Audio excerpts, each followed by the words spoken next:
All right, it's that time. It's Monday. It's Monday. It's noon, and here we are. It just keeps happening, Brenda. Every single week, I think we'll skip Monday, and it just keeps coming right around. Lo and behold, here we are. Welcome to the AGF podcast. The AGF podcast is the podcast of the Home Education Foundation, which was a lobbying organization started by Brenda Dickinson back in the 90s. Brenda Dickinson has been the lobbyist to protect home education rights and parents' rights to educate their children as they see fit for 4 decades. And she's done so in large part without support, without technology, without marketing, without all of these extra bells and whistles, and she has done an amazing job. Yay! But she's done an amazing job. And it's a large part due to the kind of grassroots support that she's had throughout the years. And now we have official support that has come on, and we want to thank those supporters. Our top sponsors, our title sponsor this year is Arete, and our top sponsors are Arete FPEA and Fisher Precious Metals. Brenda had started a nonprofit a while back, and we rebranded it this year to be the sister company that goes alongside AGF, since AGF is a lobbying organization. And this company is called AGF Connect, and its primary goal is to serve to help connect parents with opportunities post K-12. Getting them educated is the first part. It's very important, but then getting them moved on and connected in life to be successful is the next step. And we want to, we emphasize there alternative paths to that success in life. So that whether that's trades mentorships or programs or certifications or that wonderful world of cybersecurity and all the engineering and stuff that comes with it. There's so many opportunities that have emerged that are just absolutely hit the ground running, and we want our home education community to know about them. As an aside, or as a bonus to that, a lot of the work that Brenda has done throughout the years, because she's been the lobbyist, she has been the go-to person for a lot of advocacy work. So we've now also housed the advocacy work in the nonprofit alongside of that, so we can, all of the calls that were on the FHSAA boards, the school districts, the Department of Education, the private school calls, the list goes on and on, all of the things that we're a part of to keep informed and to kind of keep influencing the way people talk about homeschoolers and home education in Florida, to make sure that we have the rights secured. All right. Now we'll move into our conversation for the day. Hey, Brenda. Yay! and let me just say, I'm so excited about the Crawfords being on board. They brought amazing skills to the work, and I just see great things happening going forward. And I'm looking to just sort of hand the baton over to them soon. Soon enough. We'll get there. We'll get all in good time. Yeah, right. So, have you heard of Peanut the Squirrel? The what? Peanut the Squirrel. It's one of the most viral things online right now, as of the last couple of days. It's a trending news story. It's not just like a social media thing. True. I actually got an email from the Tuttle Twins guy today about it. Mm-hmm. Yeah, and I think USA Remember Today. you said in the beginning I didn't have media and all that stuff? I Yeah. still don't. So, Peanut the Squirrel had gotten, I think, almost near 500,000 followers on social media. And Yeah, it was an orphaned squirrel that some guy took in, and he created an Instagram page for it. And so for the last 7 years, he's been posting videos of the squirrel wearing little hats and following him around his house and jumping on his Adorable shoulder while pictures. he's cooking and all of that. Yeah. Oh my gosh. Yeah, it's a wonderful thing, but it came to a sad end recently because someone, turned him in, kind of reported him, and got his home invaded, and Oh my the squirrel gosh. was taken. Yeah, the New York And Department of Environmental Conservation raided his home. It was like a 5-hour raid, Mm-hmm. And they took his squirrel and a raccoon that someone had dropped off to him a few months ago, an injured raccoon that he was nursing back to health. Mm-hmm. And I guess he didn't have the proper permits. And so they took Peanut and the raccoon. Mm-hmm. And they euthanized them to test for rabies. Mm-hmm. So it's one of those things where they're using a loophole to, I don't know, just,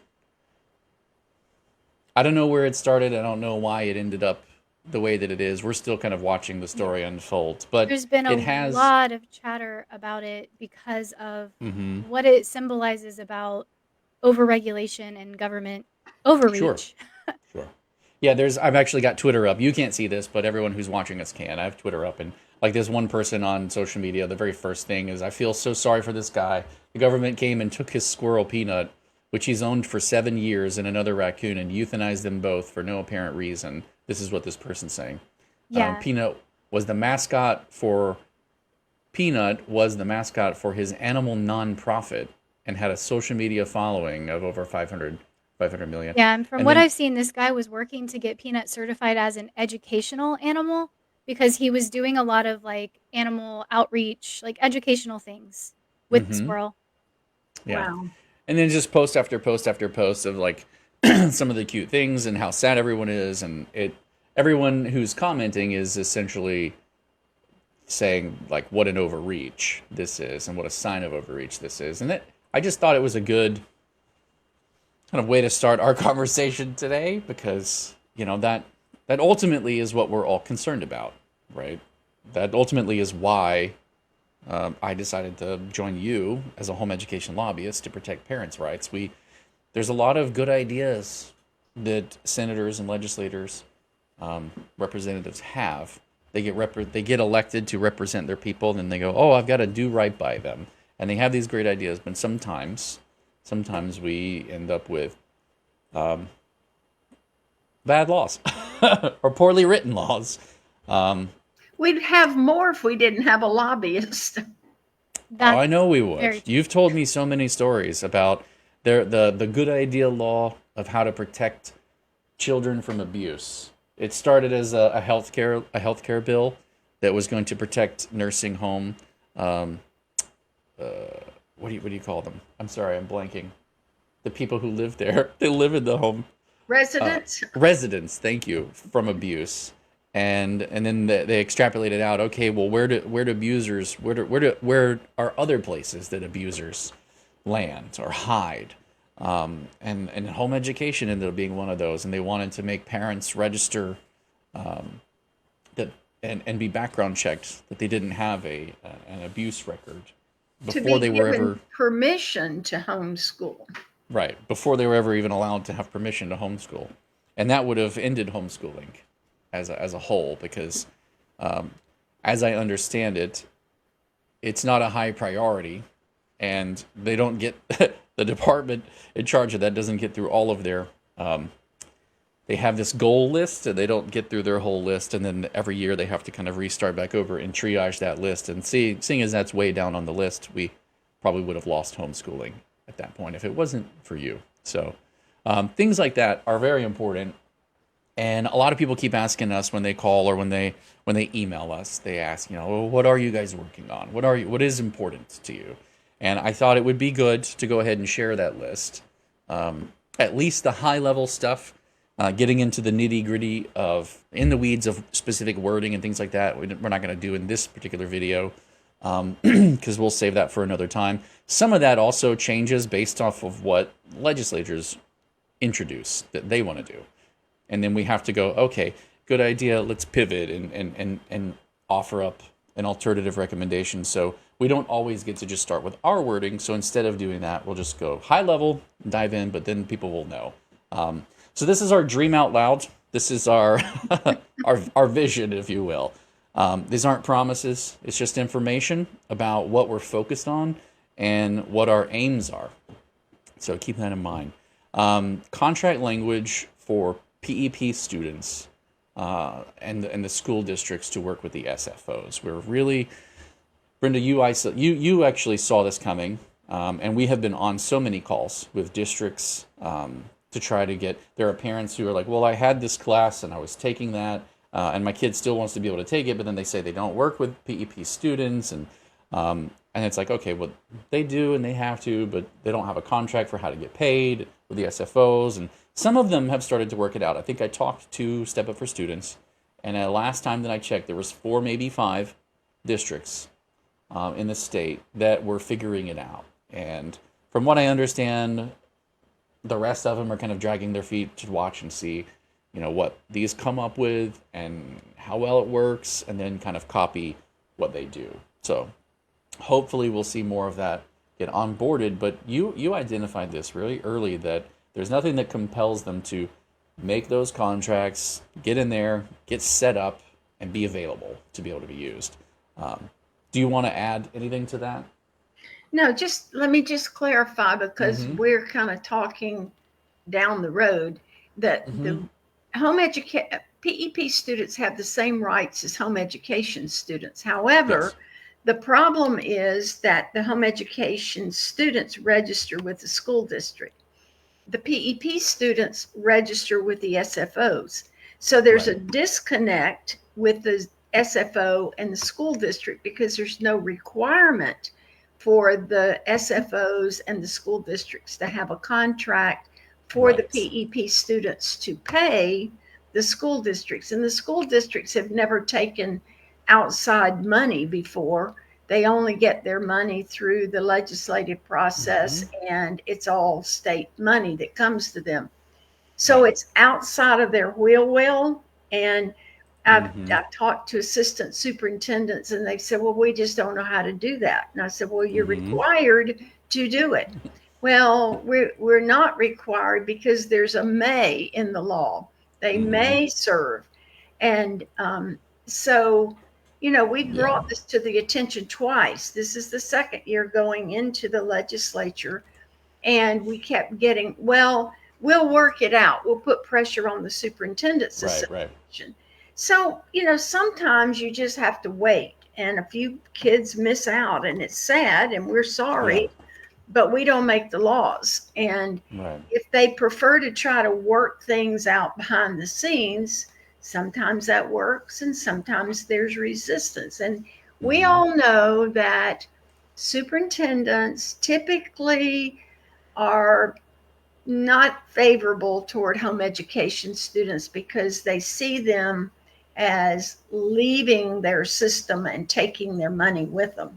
Well, PEP students were saying, well, we're trying to give you the money back, so why don't you take the students? That's an interesting problem, because the media reports that these parents are gallivanting across, spending the scholarship money at theme parks and all these kind of extravagant expenses. And it's like, you have parents who are wanting, for whatever reason, that chemistry class or that mechanics class or whatever, that chess club, like they're wanting that participation and being met with a wall. So that's one of the things on our radar to address, is how to make sure that language is cleaned up so that it's clear and people know not only what their rights are, but what they need to do to what the make districts them need to do. What the districts need to do to make them accessible. And one reason it's important to put it in statute is because superintendents change and school boards change. And if it's not there, then we got to go through this battle every year. So if it's in the statute, we can point to it and say, you're required to provide these students with access. Yes, and that matters. So that's one of the things on our radar. Another one is watching the instructional materials language, the same battle that we had this past year with 1403, where they introduced a limitation to the instructional materials equipment. Limiting it back to the 4 core subjects was what they wanted to do. That's still on the radar. I do think that there are some, from what I understand, who that's still a mission of theirs. How, whether or not that'll become a priority during this session, unclear, but we're going to be very, very watchful of that, because that's not something we want to see happen. We don't want to see the equipment, because 90% of everything in these purchasing guide is listed as instructional materials. And the equipment being limited back to the 4 core subjects is very, very, very onerous. Would remove easels and paintbrushes and a bunch of the simple stuff that it has to do with arts or STEM, robotics, Legos, like all kinds of things that would just be that are valid purchases for educational benefit, that would just be eliminated. Yeah. And it's possible that, you know, like Jason said a few minutes ago, we won't know until we see what bills they put forward. Mm-hmm. Possible that they may try to come from a different angle and it may not be quite the same battle, or it might be a Sure. different battle, but we're definitely watching it. And we're just wanting to avoid Peanut the squirrel, right? We really, it might sound like a great idea. Oh yeah, all of these things we keep reading about on Facebook, it's wild. We gotta rein that in. Okay, and then you eliminate every good option too. Like this is not what we're looking to have happen. So that's on our radar to keep an eye on that. We are. Wait. Let me interject here. Yes, ma'am. This is something that as soon as tomorrow is over and we know who the new representatives and senators are going to be, homeschoolers in that district need to make appointments, go Yes. there and explain home education. Yes. Because they do not understand. They Correct. see home education as public school at home. You're sitting your kids in front of on a table with their books, and they do that for 6 hours a day. Right. Most homeschoolers, I know very few that even resemble that. But unless you expand their understanding, whether they're Republican or Democrat, you need to make appointments because you're a constituent. Go and explain how home education works. That will help us tremendously coming up in the session. If they have a constituent in their district that home educates and has contacted them and explained it, I mean, Yes. our work will be so much easier. And Yes. then you might want to interject the share your story.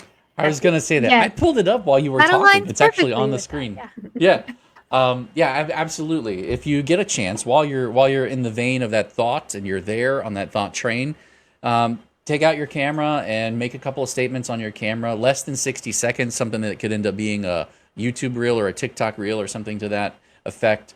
We're trying to accumulate enough stories of home education parents from across the state that give them, especially those who don't necessarily feel confident to tell their own story, they can share one and say, hey, we do like this. And whenever they're communicating or emailing in or just having a moment to chat with them, they have something ready, to show. So I think that'll be huge. We need more people to actually participate in this. Last I checked, we had 2.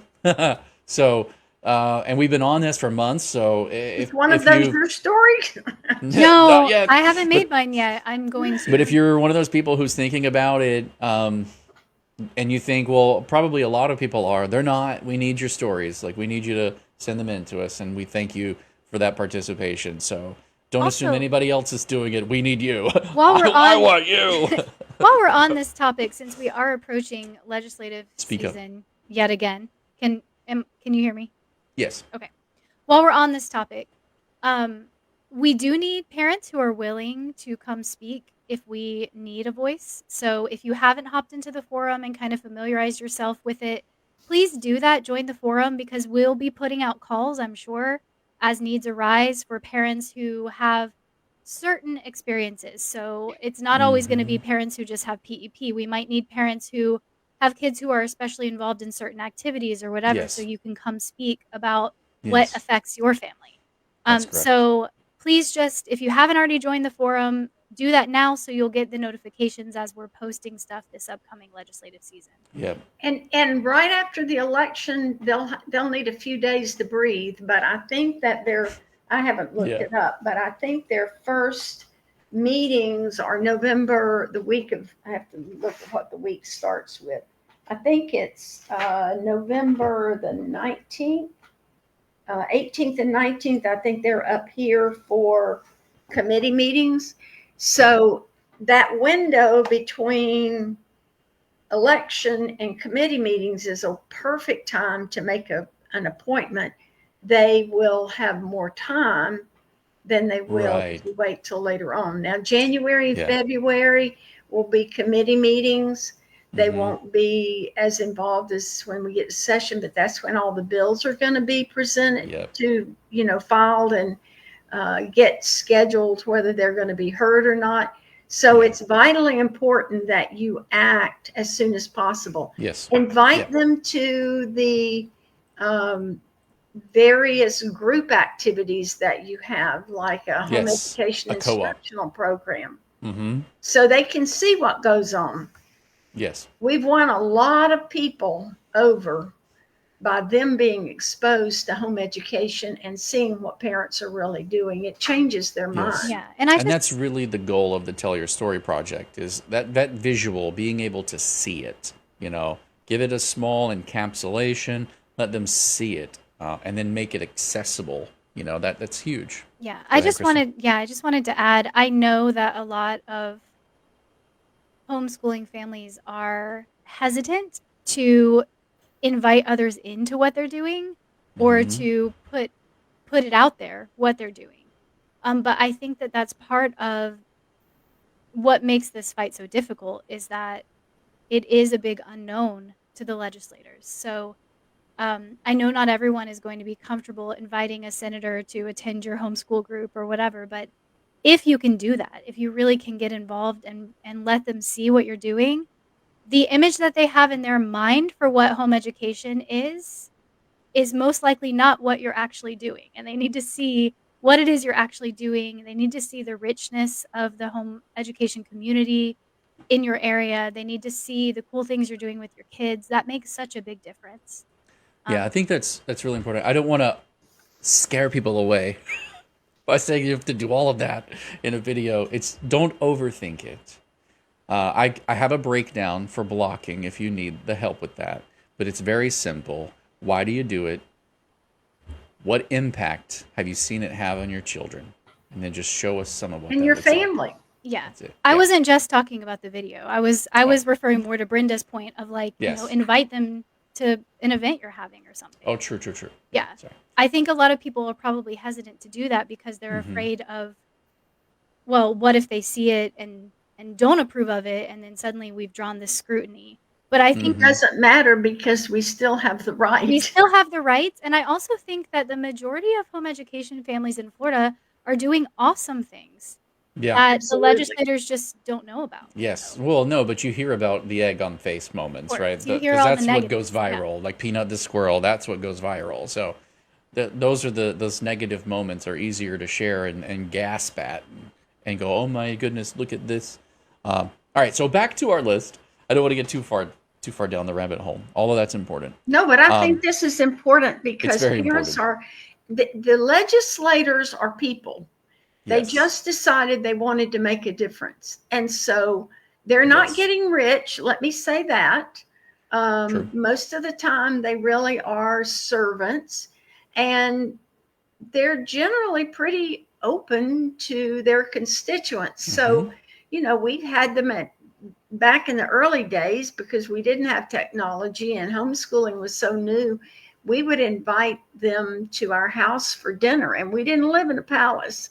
I mean, we lived in a double wide mobile home, and we still invited them to our house. And interacting with our kids made all the difference in the world. Your kids are the best stories you've got. Yep.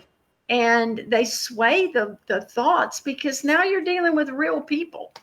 And, and going to the point of them being afraid. Yeah, in the early days, everybody was terrified because they felt like, they had been there had been people that had been prosecuted. May I add, they weren't home educators. They were in umbrella private schools, the ones that were being prosecuted. But as soon as the home education law passed, they dropped all of the cases against the parents. So since 1985, whether parents felt free or not, they were free because it was in the law, and the officials have to abide by the law. So I just want to relieve parents any kind of fear. Yeah, maybe you're new, maybe your parents aren't on board with what you're doing, as Hmm. as parents of your own children, but the law protects you. And Yeah, that's why I love having stuff in law, because it clarifies, it defines the lines of who can do what, and it protects you. that's right. That's my little rant. That's Sorry. right. Yeah, and whether people like it or not, when you have the right to do it, you have the right to do it. So it's one of those things where parents agree or don't agree. Like, you can educate your children how you see fit. You go right on. And then, of course, if they need stories to help change their mind, maybe they could browse some of those Tell Your Story project stories that come in when they come in. We'll get those up when they come in. So, also on our list as we move forward is watching instructional materials to add digital devices. We have been on this from the beginning. It doesn't make sense to have so many resources behind a virtual wall, the virtual classes, virtual curriculum, downloadables, all kinds of like apps and resources that are available for children to use to have little project games and things like that that they work within and learn from. Not much less when you're older and you're doing research for things, how you're in need, you know.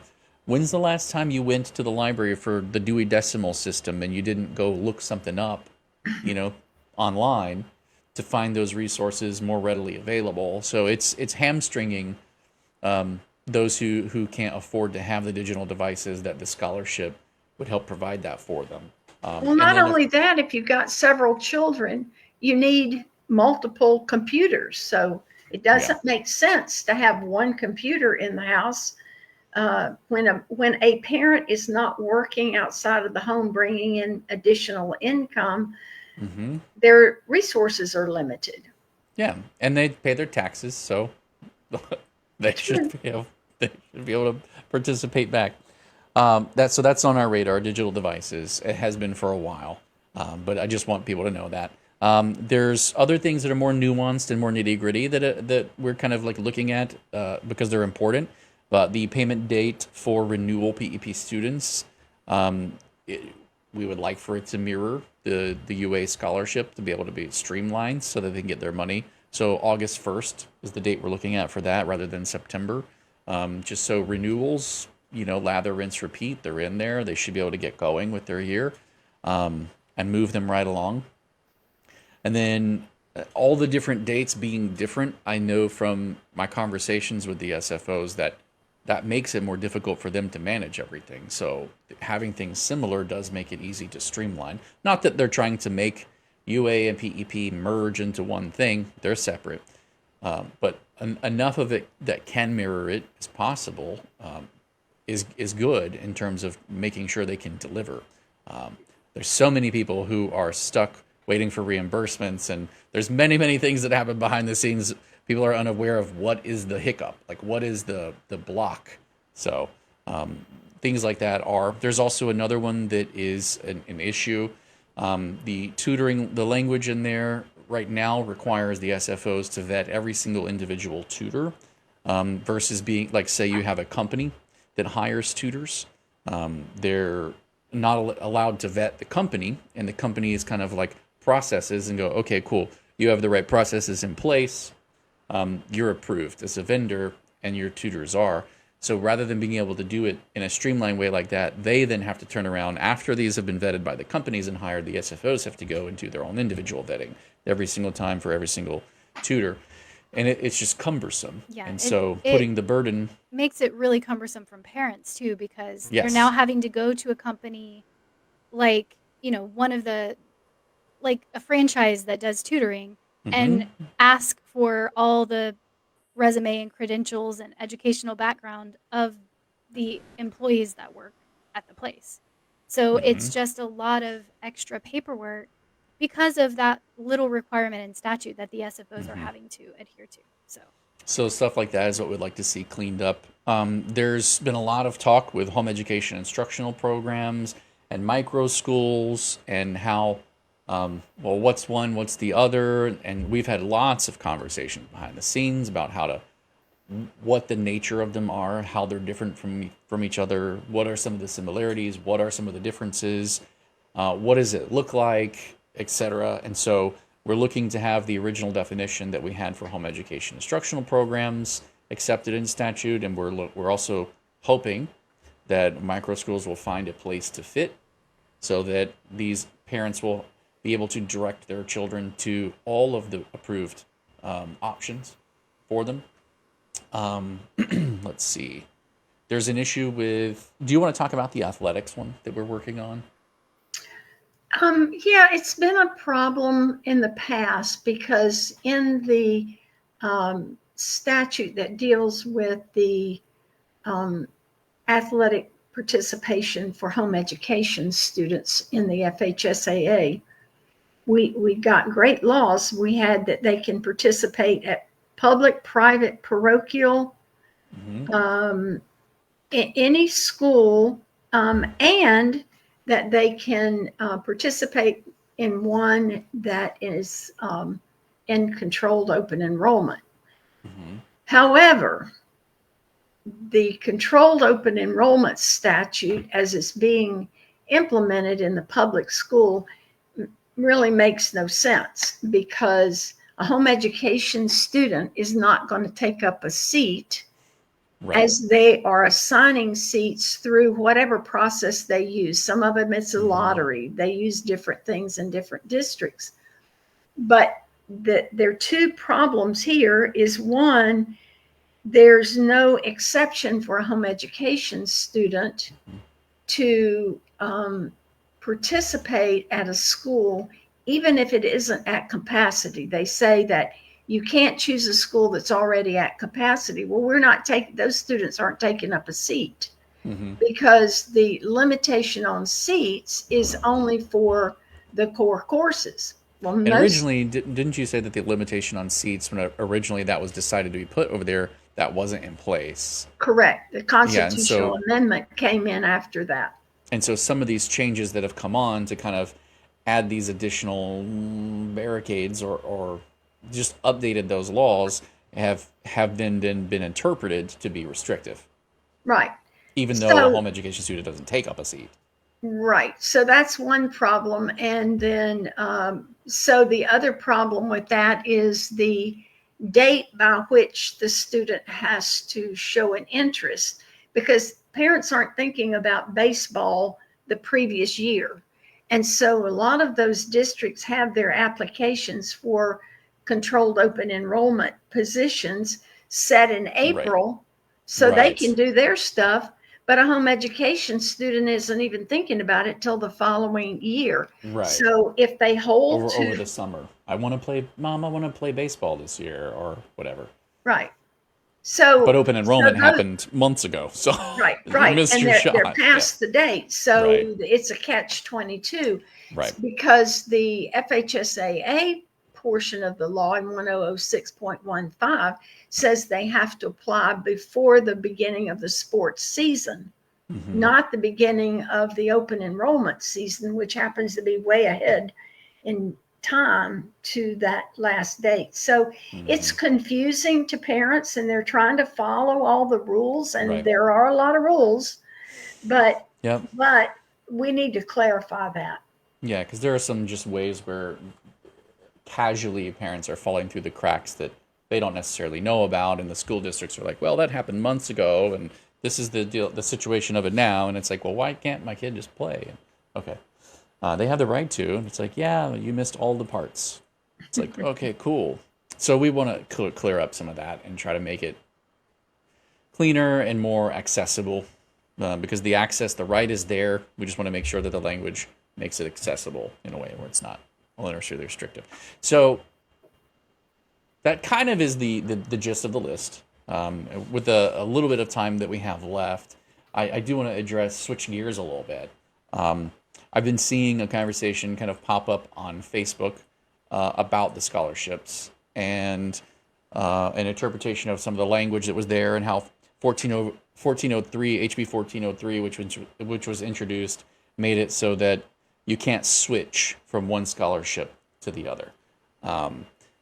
You can actually, and that's part of what gums up the whole process for the SFOs, is that these programs are so different So completely different. You have FTC and FES, and they're completely different.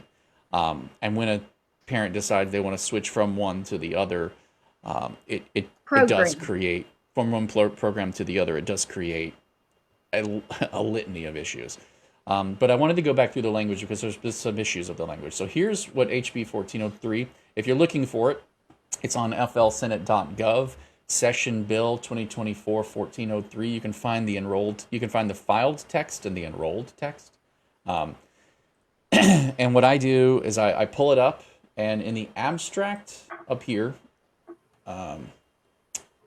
it gives the purpose and the intent behind it. So this purpose and intent, I'll zoom in a little actually so people can read this. It's revising the process for parents to provide certain notifications to such organizations, prohibiting a parent from applying for multiple scholarships under specified programs for a single student at a time. That's the intent, right? So the intent is there that they didn't want parents to be able to apply for more than one scholarship at a time. So they don't want to be going, hey, we want UA or private school or PEP and just see which one sticks, like see which ones we can get.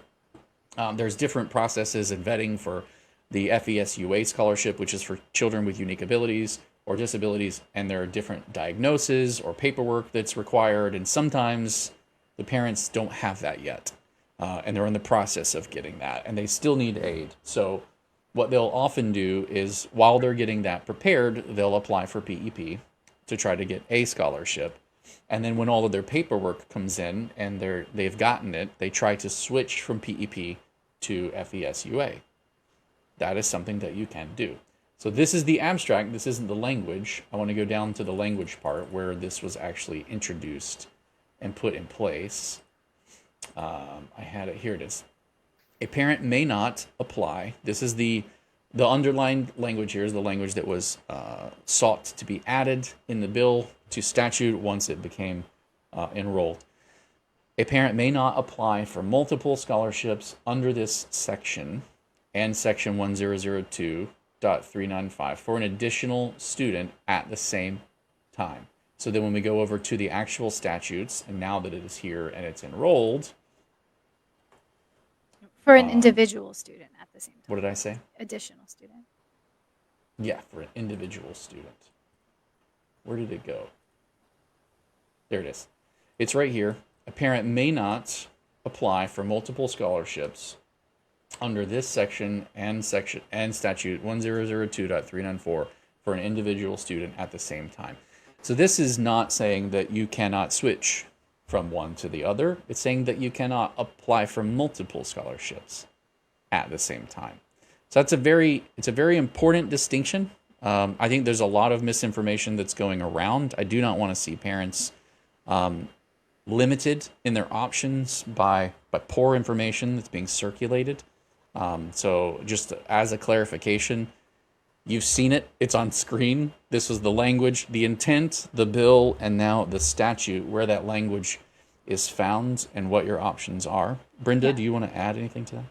Well, I just want to say that there are limitations on how many scholarships can be given out for each type of scholarship for home education families.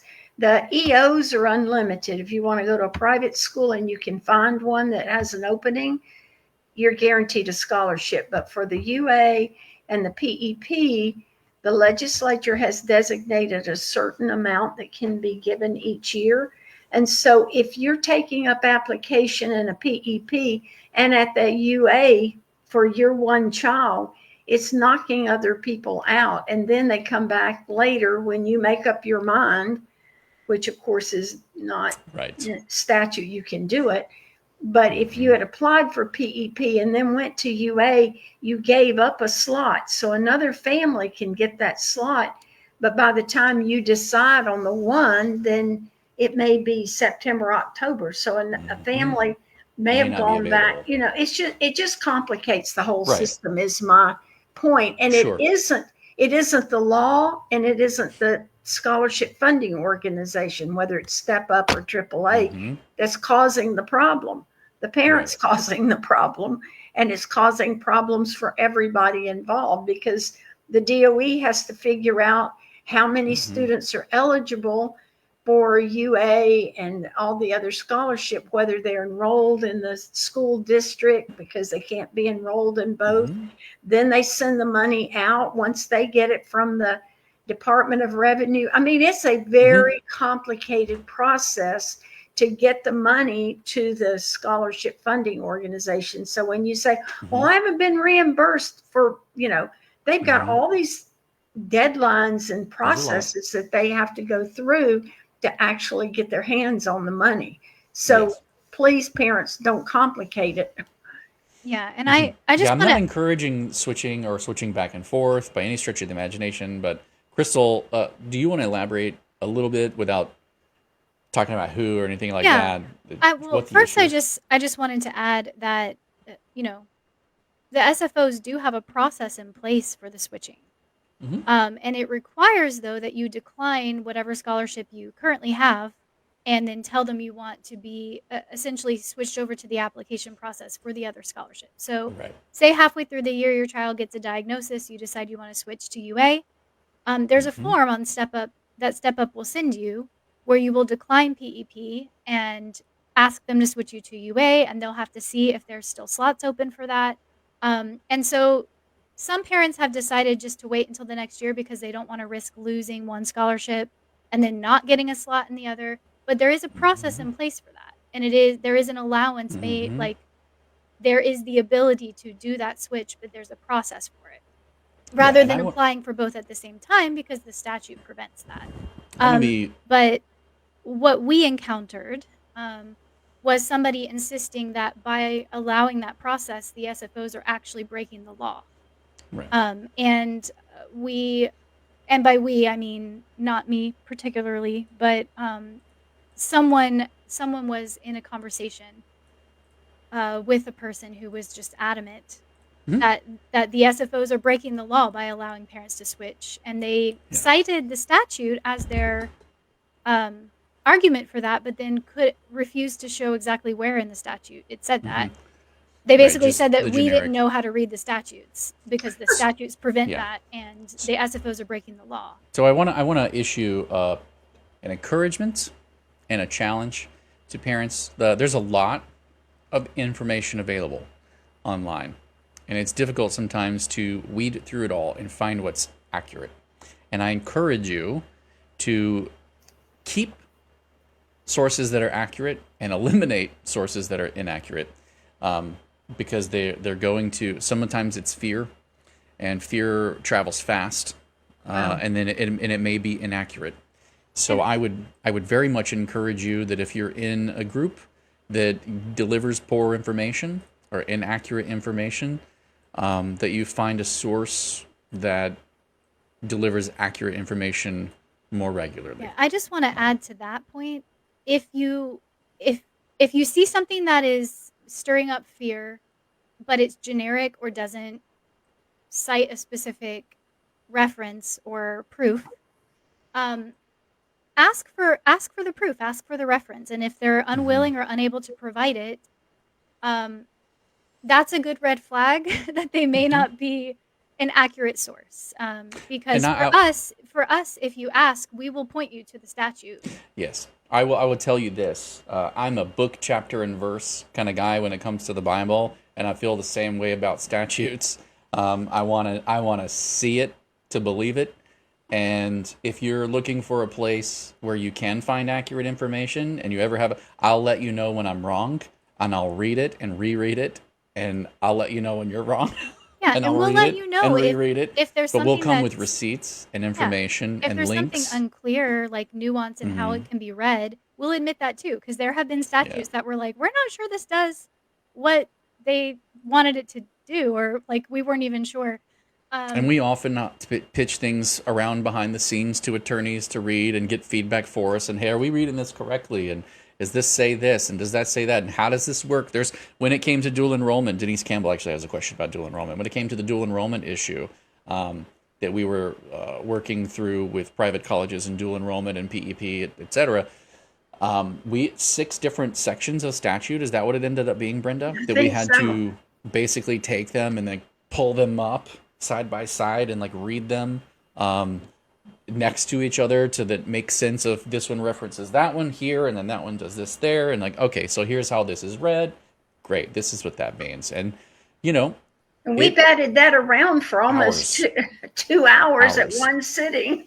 Hours. And then we revisited it a couple of days. So it's one of those things where we're not fast necessarily on making quick snapshot comments, but it's one of those things where if you need accurate information, one of the things that supporting us does is it helps keep us here, able to do that. One of the huge things that supporting us does is it gives you a place that you can go, hey, listen, we've got people over there who are sifting through this constantly and all the time. And, you've got a place you can go to, our forum. You can ask questions and get valid answers. We have eyes on that all the time. We're constantly watching things. So it does go to lobbying, but it does also go to just peace of mind, knowing that when you have those questions, you have people you can turn to that have answers. And that's what we're looking to try to do. So stay wherever you want to be on Facebook. Go to whatever groups you want to be in. I'm not telling you how to Facebook. You socialize however you want to socialize. But if you're bothered by getting misinformation and getting fear thrown back and then worried about this or anxious about that, you can be at peace. You can have answers. And we come bearing receipts, and we always want to look things up. So all you got to do is email us or hop in the forum and ask a question, and we're happy to put an answer together for you. It may not be an immediate response because we want accurate information, but we're happy to do that. So Also, do us a favor, and if you see a post that's like stirring up a lot of fear and you're not sure whether the person is being given the right answer, especially if it's a new person who's just, confused and lost and looking for some direction, point them to our forum. We are building out an FAQ there. It's right now more robust in some areas than others, but parents can post their own questions there too, and that's a great way for us to expand the information that's there. So send them to our forum and point them to us, and we will, like Jason said, we will find the answer for them. Very good. All right, we'll call that conversation. One other point I wanted to bring up just for clarification. Yes, ma'am. I haven't visited it in a couple of years, but if a parent is unhappy with the SFO, they can switch to a different SFO during the school year or in the that's right. The sign up times. So it is possible, yes. Yes, that's actually a question I asked fairly recently about the logistics of how a parent would go about doing that. So, well, if you have some answers, give them to us. I think they have to apply. Yeah, go ahead. DOE.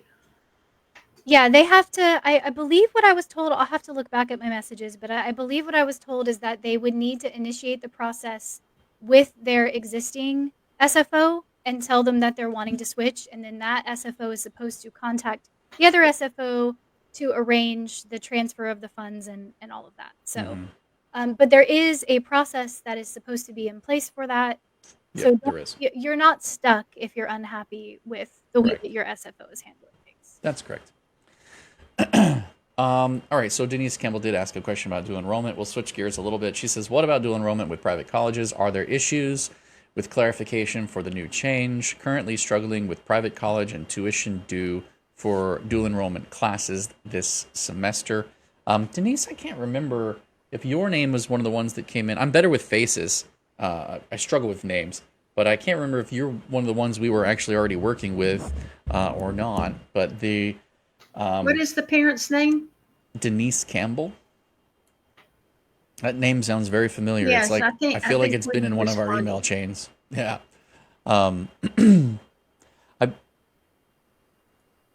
I want to speak to this, but I don't know the specific question that's being asked.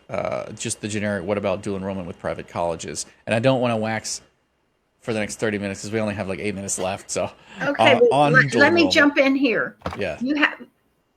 You have the right, whether you're home education or a PEP student, excuse me, to do dual enrollment at private colleges. Correct. If the college will allow you to do that. Correct. You can't force them to do it, but if they have a dual enrollment program, then the dual enrollment scholarship, which goes directly from the department to the college, will pay for your tuition and fees. Where there's a problem is that the law doesn't require the private colleges to provide for the instructional materials. Right. Yeah. So that's kind of been where the back and forth has sat. Some of them are like, oh, it does, or oh, it doesn't, and there's different sections, and it is confusingly worded, as you would expect. But yeah, Brenda's correct. All right, so there was one more thing. Man, it escaped me. Oh well. It'll come to me, maybe. Wait, there's another question that came through. Let's see. The private college is stating that they don't know what the state is going to give them, so we must pay till they figure it out if they will cover it. They need to call the Department of Education, Division of Dual Enrollment, state colleges, and they can tell them they're going to pay tuition and fees. Mm-hmm. And if the college wants to throw in instructional materials, well, all the better. They can do whatever they want on that. They can comp those if they want to. But yeah, the college should call the DOE and get that answer so that they'll know and they can be assured. And they have a line to do that. So, all right. Now, there was something else. Katie Lane says, after a long break from joining in, happy to be here today. Katie, thank you for being with us. We're glad you were here. Palm Beach County, isn't she? Isn't she the head of the PEC group over there? I ran into her in Jacksonville. Oh, is that Palm Beach County? She was at Jack's Duval. Teach. Duval, that's right, Duval. Boy, don't get me started on Jacksonville. Holy moly, what happened in Jacksonville. I can't believe it. It's crazy. You're welcome for the support, Denise. Thank you for your support with us. She says, from what I understand, they have been in touch with them, but there is a question on the actual amount. Okay. All right. Well, hopefully they get that all worked out and situated. And hopefully it's in your best interest, because that would be wonderful. Yeah, I just want to say thank you to all of our people who view with us. We see you. We love that you're here. If you're finding this information helpful, please share it with others. We do have places on our website. I know I was asked about that recently. And that's what it was. I was contacted by a company that does STEM kits and projects for kids, and they were wondering how they could become a supporter. So I have a plan to talk with them later this week, and I'm excited. I'm hoping that goes well. I'm hoping they support. That would be fantastic. The more support we have, the more that we can get done. If you're a parent or a company and you're looking to support at any different level, we have very comfortable levels. All of it matters. There's about 150,000 students in Florida who home educate. Parents take advantage of those opportunities, and we love that they do. And if we just had the bare minimum here of donors and supporters on a monthly basis, it would allow us to do so much, so much. There's still so much work to do. I can't even tell you. We're working on website changes and expansions and things like right now. So stay tuned for some of that. And we have many parents who donate at a larger tier because they're like, we have multiple kids. It's like $5 per kid. Here's $25 a month. And, our hearts go out to you. Thank you very much. From the bottom of our hearts, thank you for that support. It means the world to us. We have vendor supporters who come in at a vendor tier where they have a business like the STEM projects, and they want visibility, so we give them visibility on our recognition wall, which is right over here. So I'm going to show everybody is our recognition wall, and we have wonderful connections with all of these people who support us and the work that we do to protect home education in Florida and parents' rights and choices, and they're proud of that. And they come in, and their business can get a write-off because we have a 501c3 set up for it. And some of these have been big people behind the scenes with emotional support. as well as coming in with financial support over the years. And so we thank you for all of that as well. And we thank you for all of these that are homeschool groups that are on here, serving your communities, and kind of keeping keeping them together. Thank you so much. Thank you so much for all of the work that you do with serving all of those individual kids and those families. And I know especially the home education instructional programs out of Tampa, like ClassSource, have scholarships that they're available for their students that their parents can't necessarily afford the classes. So I think it's like every fifth student, correct me if I'm wrong, Crystal, gets based off of seating. I think unless they've offer. changed that. Yeah. Yeah. And it's a wonderful program. It's meant to kind of help families who are in need, and that's fantastic. A lot of them have different unique things that they do. I love seeing Coach Rick all the time with Saints.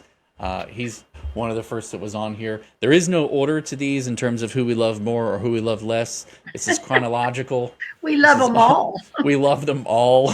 And this is just chronological, people who have come on to support us. And we hope that if you're out there and you want to support us, we can add you to that wall too. Without further ado, I'll also go back to our top sponsors and give them a special thank you. These are larger companies that come in really big. FPEA has been around for so long, and we're so glad to have them arm in arm with us and showing us support throughout the months. And if you haven't seen some of the stuff that they're doing, I'm sure that if you aren't a member, you should consider it. They've got quite a few things going on. I just saw that they have another event coming up for homesteading and things like that. They've got a lot that they're doing, and they're awesome. And we're glad that they're a supporter with us as well. And Fisher Precious Metals and Arete, we love you guys as well. Brenda, is there anything you want to add before we call it out? No, don't think so. All right. Well, thank you all for being with us. Share the video, subscribe to whatever the links are, and we'll see you.